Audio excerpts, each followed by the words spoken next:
Hey everybody, Ann here, just sitting here finishing up my coffee with all of you. Yep, I did light a fire in the wood-burning stove this morning and prepared my coffee over it, and I just think it tastes better made that way. Anyhow, today I am going to focus on chopping up more wood. I'm going to give the rooster yard a little rest because I'm starting to use wood, and I want to make sure that I have plenty to last me all winter long. So far this morning, I got all of that cut up and split up, and it is my goal to get all of this wood split, or cut up and split and stacked. I got all of those logs split up or cut up, except for this one, and that's because my battery is totally, and the other battery is on the charger, so I'll have to finish this one later, but in the meantime, I can get these all split up. I think these pieces are pine, and it is oozing this stuff. And there's a name for it, but I can't remember what it is.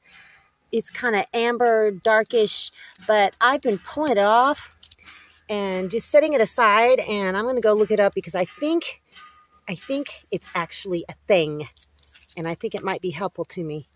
Look at this. Some of these I split open, and they've got a whole ant colony living inside of them. There's a billion ants in there. Can you see down in there?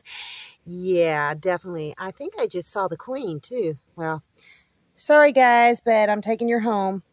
Whew, I got it all split up.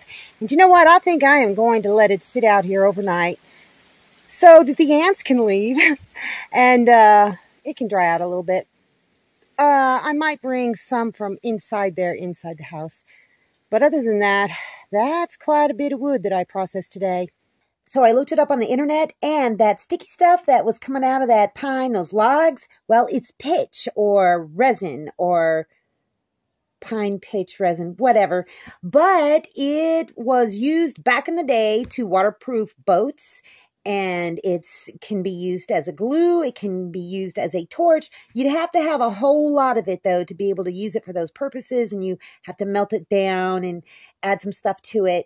But I'm going to be doing some more investigating on that, and I'm going to look around more of my pine trees and see if I can find more, and maybe see if I can do something with this gooey, oh, well, it's not really gooey. It's kind of like thick and hard. If it was just sap, it would be more runny, but this is definitely pitch. It's definitely resin. So yeah, I learned something today, and I'll be learning more about it in the future. Anyway, I think my break is over. Since I'm not going to be stacking that wood, I think I need to go cut up some more. This is my next goal. Let's get her done. I did it. Oh my gosh, I got to split all this up now. That's going to be a big old wood pile. I love splitting up wood. When I do it, my mind wanders and I start thinking about different things. And, you know, it's kind of weird how you can kind of apply splitting wood to real life sorts of things. Sometimes you get a piece of wood, like I'm struggling with now, that is just almost impossible to split. You take forever. You take forever working it, and you just can't get it split. But then finally it gives. But that's only the beginning. You've still got so much more work to do with it.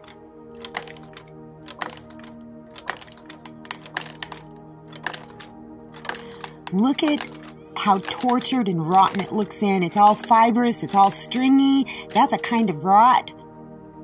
So I have to get in there and hack away at it.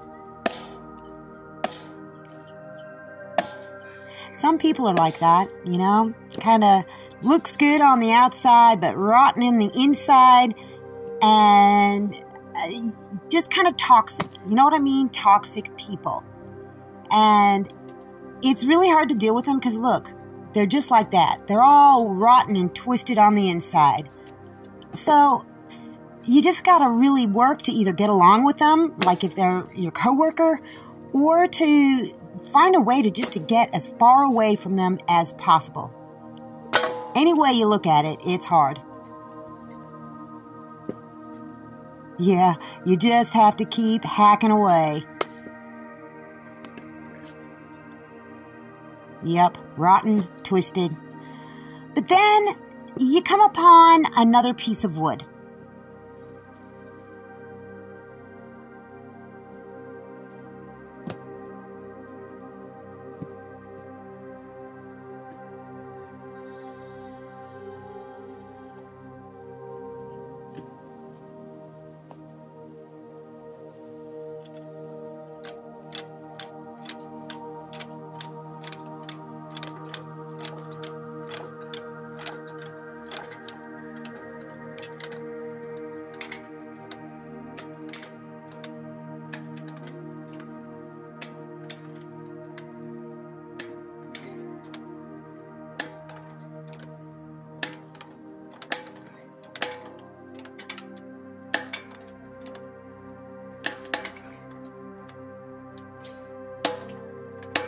You're so tired of dealing with rotten pieces of wood all day long.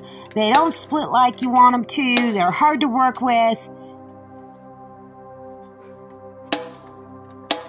So you just gotta take them out of the splitter and set them aside.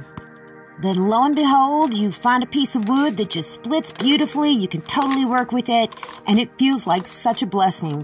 Kind of like when you just get out of a toxic situation with a person. You finally decided to, kick them to the curb, and then you run into somebody who is just so delightful and truly, genuinely good.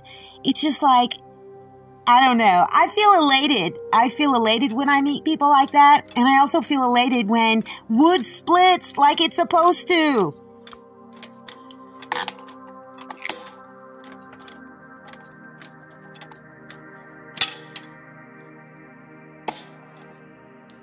A lesson I've learned about, not only splitting wood, but dealing with toxic, narcissistic people is sometimes you just have to find the strength to cut them loose and just walk away.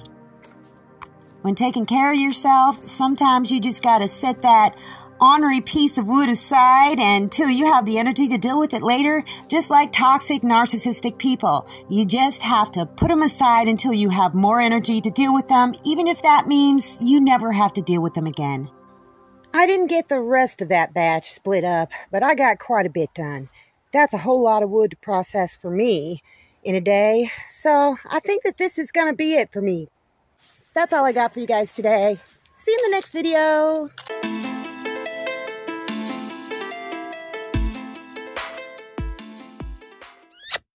Thanks for watching, everybody. I hope you enjoyed the video. Make sure you like, subscribe, hit the bell, and y'all have a good one.